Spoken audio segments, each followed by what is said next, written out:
Sir Grewal sir, चूंकि बार बार global power की बात होती है, आपने मतलब आप रशिया को आपने देखा है बहुत करीब से। आपने एक लंबा वक्त आपने बिताया फोर्सेस के साथ। आपने कई और देश के बिहेवियर्स भी बहुत करीबी से ऑब्जर्व किए होंगे, सहगल सर ने भी।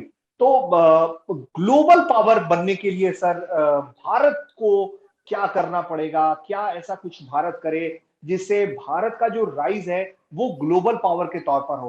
तो पहले गिरवाल सर आपका जवाब।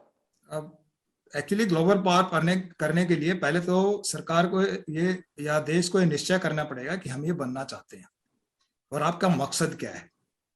अगर आपका मकसद है दूसरों के ऊपर पावर करना, तो global power can be military power, global power can be economic global power, global power can be soft power, global power can be your intellectual power.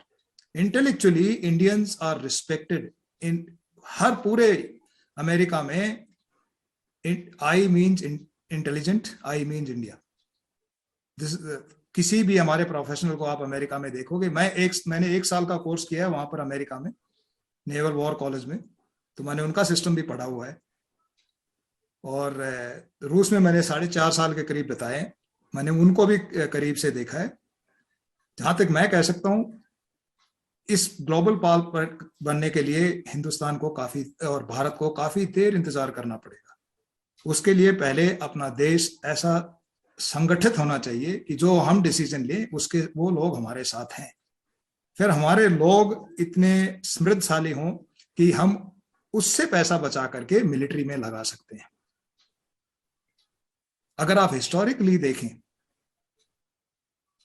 कोई 1-2 टाइम जो हमारे रिकॉर्डेड इतिहास से भी निकाल दिया गया है, जैसे राजा भोज के टाइम वगैरह पर ही बाहर निकले थे जब हमारे बॉर्डर काफी एक्सपैंड हुए थे। नहीं तो पिछले 2-3 हजार साल में भारत के बॉर्डर अफगानिस्तान से हटकर इधर हिंदू कुश में आए, हिंदू कुश से और पीछे हट गए। अभी ये हुआ है तो भारत आगे बढ़ा नहीं। लेकिन हमारी सॉफ्ट पावर, हमेशा लोगों ने इंडियन कल्चर की इज्जत की है। लोगों ने सनातन धर्म आज तक लोग फॉलो करते हैं, हमारी विचारधारा को लोग फॉलो करते हैं। 2 बड़े साम्राज्य हुए हैं इधर मजापहित और इसमें इंडोनेशिया और मलेशिया में, लेकिन इंडियंस ने उन पर कंट्रोल नहीं जताया। वहां के जो लोग इंडियंस वहां थे वही वहां राज करते थे। तो global power, India as a military power, I don't think, but regionally we want to, हमें भी अपनी जगह चाहिए, हमें अपनी इज्जत चाहिए, हमें कोई तकलीफ नहीं दे और हमारे काम में कोई दखल अंदाजी नहीं करे। यही हमारी अभी तक तो यही विचारधारा रही है और मुझे नहीं लगता है कि भारत कभी भी मिलिट्री सुपर पावर बनना चाहेगा। ये एक्चुअली में वेस्ट ऑफ पावर मनी। जहां तक मेरी, आप इतनी इज्जत कमाओ कि लोग आपकी तरफ वैसे ही देखें कि आप में गुण है और आपको फॉलो करें। फॉलो तो फाइनली सॉफ्ट पावर को करते हैं, मिलिट्री पावर सिर्फ डर बैठाता है। तो मुझे बिल्कुल नहीं लगता है कि ये होगा। बिल्कुल बिल्कुल। इसमें अरुण सर। मैं एक चीज ऐड करना चाहता हूँ कि अभी मेरे नेवी छोड़े काफी टाइम हो गया, मगर मैंने हमारे जो इंडिजिनस शिप बिल्डिंग और बाकी कैपेबिलिटी है उसको बढ़ता बहुत देखा है। मैं तो मैज़गॉन डॉक में 9 महीने था जब हमारा युद्ध पोत बन रहा था और देखा कैसे हमने उसको इम्प्रूव किया ओरिजिनल डिजाइन को, और अब वो पूरे इंडियन ओशन में घूम रहे हैं, दुनिया में घूम रहे हैं। और अभी रिसेंटली जो गवर्नमेंट की पॉलिसी है आत्मनिर्भर की, उससे देश सशक्त बनेगा और इंटरनल कैपेबिलिटी बढ़ेगी।